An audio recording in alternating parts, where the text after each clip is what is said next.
하나님 아버지 감사합니다.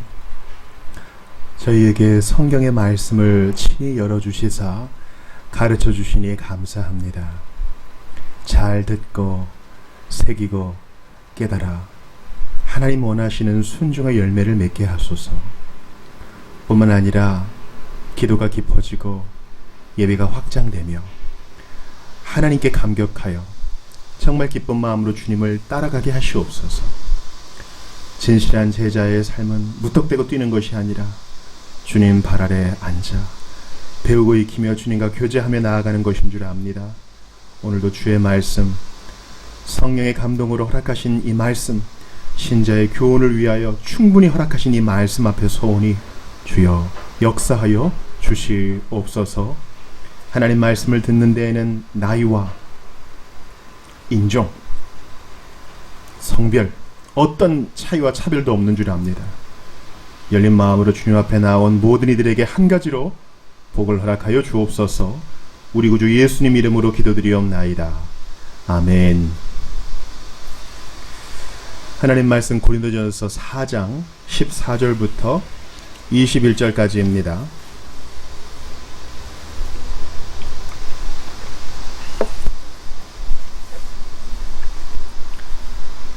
고린도전서 4장 14절부터 21절까지 말씀입니다.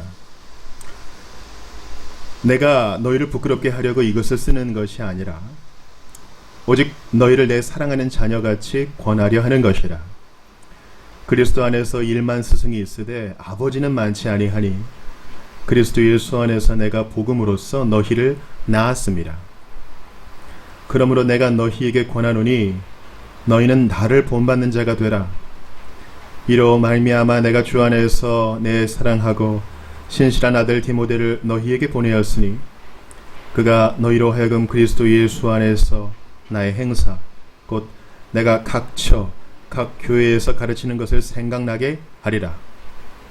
어떤 이들은 내가 너희에게 나아가지 아니할 것 같이 스스로 교만하여졌으나 주께서 허락하시면 내가 너희에게 속히 나아가서 교만한 자들의 말이 아니라 오직 그 능력을 알아보겠으니 하나님의 나라는 말에 있지 아니하고 오직 능력에 있습니다. 너희가 무엇을 원하느냐? 내가 매를 가지고 너희에게 나아가랴. 사랑과 온유한 마음으로 나아가랴. 아멘. 우리는 지난 시간에 처음에는 기쁨으로 복음을 받았지만 이내 넘어진 고린도 교회 성도들과 사도 자신을 대조하는 것을 보았습니다.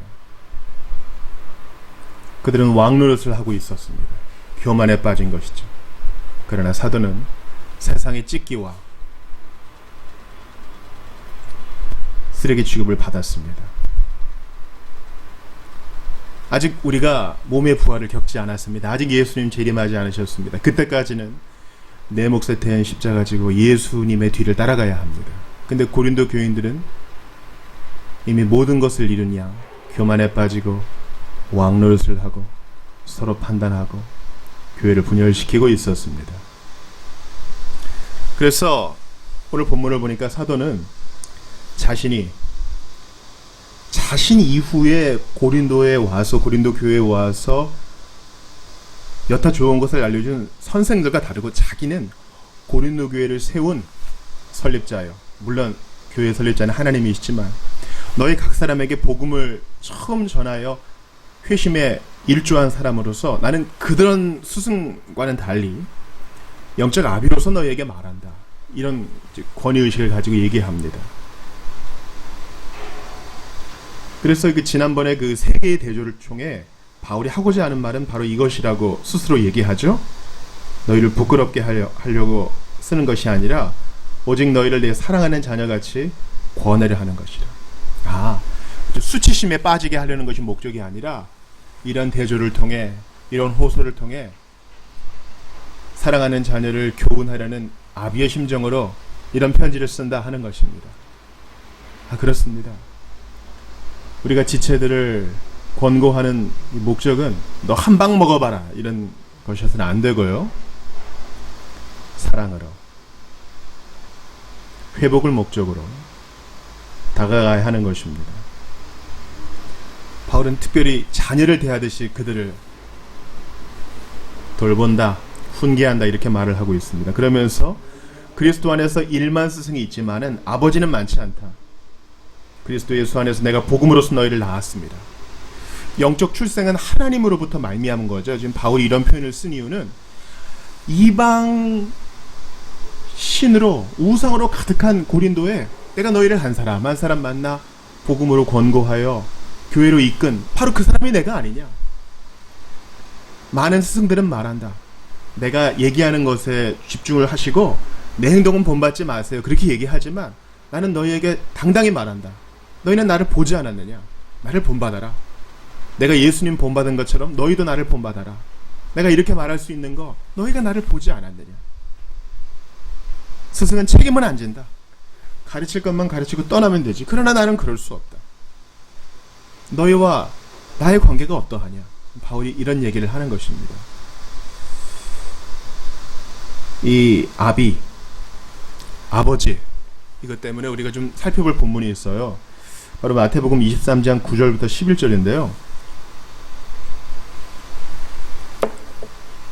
예수님께서 이렇게 말씀하십니다. 제가 쉬운 말 성경으로 읽어드릴게요. 또 이 세상에 있는 누구도 아버지라고 부르지 마십시오. 여러분의 아버지는 하늘에 계신 하나님 한 분뿐이십니다. 또 여러분은 지도자라고 불려서도 안 됩니다. 여러분의 지도자는 그리스도 한 분뿐이십니다. 여러분 가운데 가장 큰 자는 자기를 낮추어 남을 섬기는 사람입니다. 지금 바울의 이 이야기가 예수님의 말씀과 지금 배치되는 거 아닙니까? 이렇게 오해하실 분도 있어요. 예수님이 이 이야기를 하신 목적이 뭐예요? 하나님과 사람 사이에 서서 중재하고 도와주어야 될 사람들이 오히려 자기가 아버지인 양, 하나님인 양, 말은 그렇게 안 해도 은근슬쩍 자기 영광 취하고 있는 모습을 본 것입니다. 우리는 다 중매쟁이죠. 신랑 될 사람과 신부 될 사람을 만나게 해주면 그만이에요. 그리고 빠져야 됩니다. 근데 예수님 당시의 종교 지도자들은 그러지 않았어요. 지도자라 하면서 영적 애비라 하면서 사람들을 등쳐먹고 자기 이윤을 취하고 자기 영광을 취하는 사람들이 있었던 것입니다. 바울은 지금 그런 의미로 영적 압이 얘기하는 거 아니죠. 복음으로서 너희를 낳았다. 이 도시의 교회가 처음 세워질 때 너희와 내가 함께하지 않았느냐? 나를 통해 복음을 받지 않았느냐? 그런 의미에서 사랑의 아비의 심정으로 권면하는 것입니다. 그러므로 내가 너희에게 권하노니 너희는 나를 본받는 자가 되라. 이로 말미암아 내가 주 안에서 내 사랑하고 신실한 아들 디모데를 너희에게 보내었으니 그가 너희로 하여금 그리스도 예수 안에서 나의 행사 곧 내가 각 교회에서 가르치는 것을 생각나게 하리라.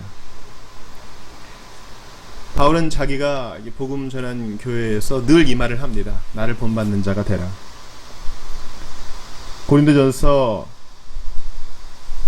11장 1절에서도 내가 그리스도를 본받는 자가 된 것 같이 너희도 나를 본받는 자가 되라 이렇게 말합니다. 참 대단한 거죠.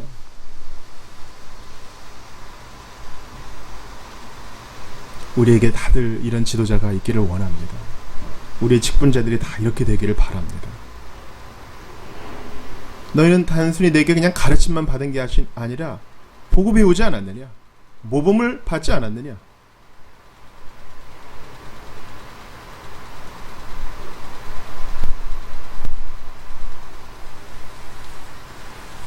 데살로니가전서 1장 6, 7절을 보니까 또 너희는 많은 환난 가운데서 성령의 기쁨으로 도를 받아 우리와 주를 본받은 자가 되었으니 참 이런 정결한 양심을 갖기를 원합니다. 우리 직분자들이 다 그렇게 되기를 바랍니다. 나는 보지 말고 예수님만 바라봐. 여러분 이런 말이요 다분히 핑계가 될 수 있어요.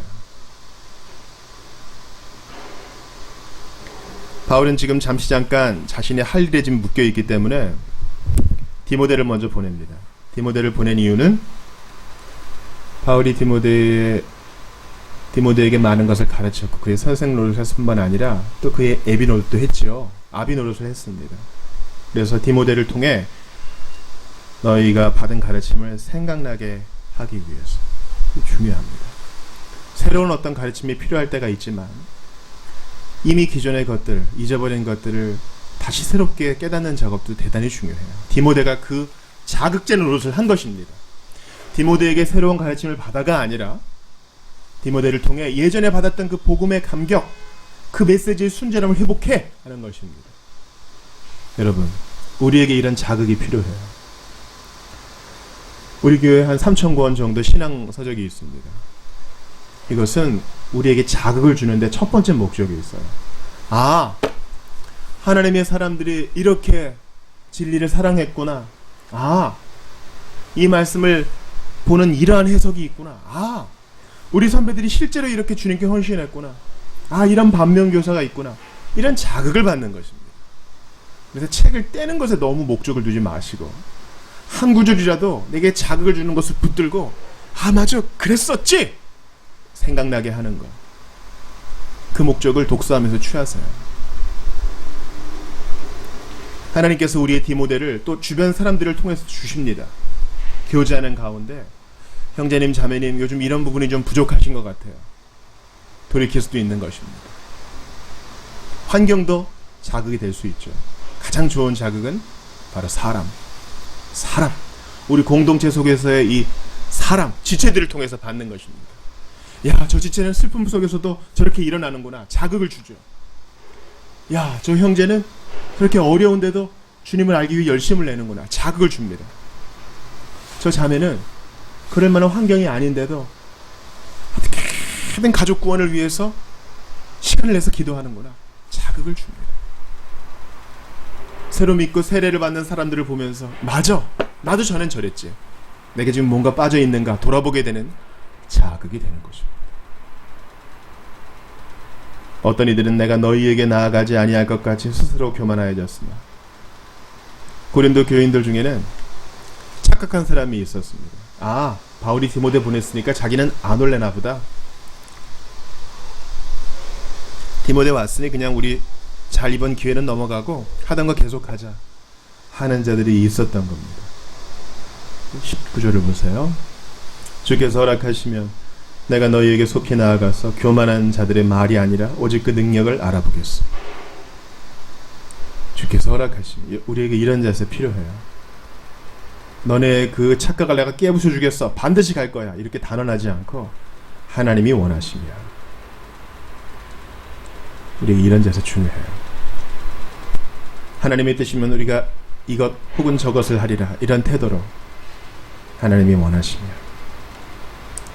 근데 순간의 감정이 아니라 여기에 우리 자신을 묶는 겁니다. 내가 가서 교만한 자들의 말 말고 능력을 보겠어.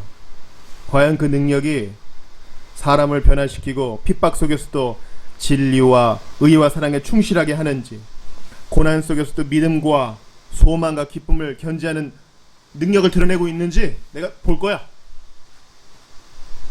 이 아비의 심정으로 할 수 있는 거죠. 참 저조차도 이런 게 부족합니다. 가급적이면 부딪히지 않으려 하고 가급적이면 시간의 흐름 속에 자연스럽게 해결되기를 바라지 이런 아비의 태도가 없어요. 그러나 여러분, 사랑하면 큰 소리도 낼 수 있고 매도 들 수 있고 그런 거 아닙니까? 하나님의 나라는 말에 있지 아니하고 오직 능력이 있습니다. 그러면서 너 뭐 원하느냐? 내가 매를 가지고 가랴? 사랑과 온유한 마음으로 나아가랴? 그들이 끝까지 회개하지 않으면 매를 가지고 나아갈 것이고 권징할 것이고 징계 내릴 것이고, 돌이키면 사랑과 온유한 마음으로 성령의 열매를 가지고 나아가 너희를 위로할 것이다. 여러분, 아이들을 키울 때 그냥 냅둬요. 알아서 다 잘해요. 그런 얘기가 반은 맞고 반만 틀려요. 모르는 척 하는 것은 알면서도 삭히는 거예요. 잔소리를 하기보다는 주님 앞에 눈물로 기도한다는 것을 전제합니다. 그냥 방치하는 뜻이 아니에요. 방임하라는 뜻이 아니에요. 목자가 양이 독초를 먹고 있는데 한번 독초도 먹어봐야 돼. 이렇게 놔둘 수는 없는 것입니다. 살고 죽는 문제거든요. 자녀를 키울 때는요, 이 타이밍의 예술이거든요. 알면서도 모르는 척 하면서 먼 발치에서 보고 기도하고 사랑을 부어주다가 적합한 타이밍에 훈계도 하고 권고도 하고 벌도 내리는 것입니다. 그냥 내버려 두는 게 능사가 아닙니다. 성도들도요, 성령님이 계시니까 알아서 키워주시겠지. 천만의 말씀, 극도의 부지런함으로 찾아가고 위로하고 귀를 기울이고 같이 고난에 동참하고. 아비의 심정이 이런 겁니다. 여러분, 사람의 그 악한 바가 나면서부터 극심했기 때문에 하나님께서 사람을 버리지 않으셨어요. 찾아오십니다. 손 내미십니다. 언약을 맺지 않습니다. 추적하십니다. 잘못하면 징계하십니다. 약속을 다시 주십니다. 선지자를 보내시죠. 하나님은 항상 다가오시는 분이세요. 아비의 심정입니다. 하늘아버지는 그런 분이세요. 우리를 그냥 두지 않으세요. 네가 네 멋대로 하는 것 같다마는 나 너 그렇게 살게 둘 수 없어 하는 것입니다. 이게 아비의 심정이에요. 제 자신을 돌아봅니다. 참 회개가 많이 됩니다. 사꾼인가 진정한 목자인가, 아비인가 그냥 선생인가 돌아보게 되는 것입니다.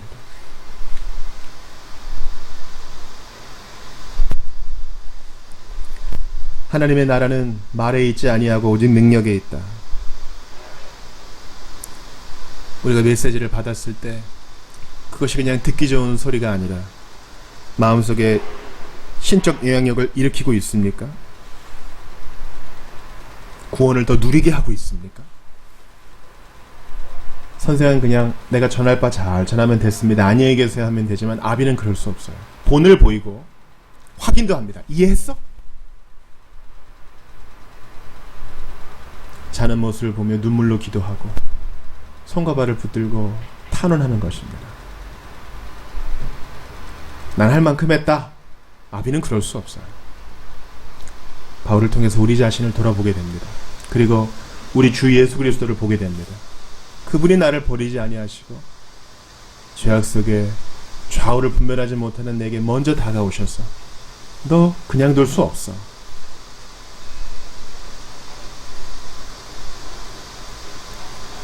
그저 예수님만 본받는 자가 아니라 당당하게 나를 본받는 자 되라 할 수 있는 우리 모두가 될 수 있기를 바랍니다. 주님은 우리에게 불가능한 거 요구하지 않으시거든요. 성령 안에서 할 수 있어요. 우리가 완벽하지는 않지만 우리가 이렇게 애쓰는 거 주님이 다 사용하십니다. 그래서 어떤 성도의 인내, 어떤 성도의 오래 참음과 성실, 어떤 성도의 자비와 양선, 어떤 성도의 충성, 이 모든 것을 다 우리의 교보제로 사용하셔요. 따라서 오늘도 우리로 하여금 여러 교보제를 통해 생각나게 하시고 자극을 주시고 돌이키시며 우리 주 하나님을 찬양합시다. 내 인생에 뚫고 들어오신 먼저 손 내미신 주 예수님을 찬양하십시다. 그저 기능인이 아니라 아비의 심정을 갖게 해달라고 기도할 수 있는 우리 모두가 다 되기를 바랍니다. 같이 기도합시다. 중요한 것을 자주 잊어버리는 저희입니다. 그래서 껄떡 교만에 넘어가고 연약을 보이는 저희입니다. 그냥 두지 아니하시고 지체들을 통하여 또 책을 통하여 환경을 통하여 돌이키게 하시고 생각나게 하시는 주님을 찬양합니다. 그저 스승이 아니라 아비의 심정 저희가 오늘 배웠습니다. 그리할 수 있도록 도와주소서. 그런 마음의 성향을 주시옵소서. 지체들을 안타까이 여기고 아직까지 반항하는 자들을 긍휼히 여기는, 그래서 문전박대를 당하더라도 찾아가고 그들이 거절할지라도 기도하는 그런 우리 주님의 뒤를 따르는 한 사람의 제자가 되게 하여 주시옵소서. 주여, 복음을 거절하고 하나님에 대한 것에 관심도 없던 저희에게 먼저 찾아와 주셨습니다. 그러므로 그 사랑받은 자로서 저희도 가만히 있을 수 없어 지체들을 위해 눈물 뿌려 기도하고 자녀들의 회심과 친척들의 돌이킴을 위해서도 기도합니다. 오 하나님, 우리의 마음을 다시 한번 움직여 주시사 뜨거운 열정으로 회복시켜 주시옵소서. 교만한 나를 그냥 내버려 두지 않으시고 손 내미시사 개입하시사 변화시키신 주님을 찬양합니다. 주님의 놀라운 사랑에 압도되어 살게 하시고 우리 복변교회 지체들 한 가지로 붙들어 주시고요, 핍박 가운데 있는, 고난 가운데 있는 형제와 자매들을 능히 복음으로써 위로하여 주시옵소서. 우리 구주 예수님 이름으로 기도드리옵나이다. 아멘.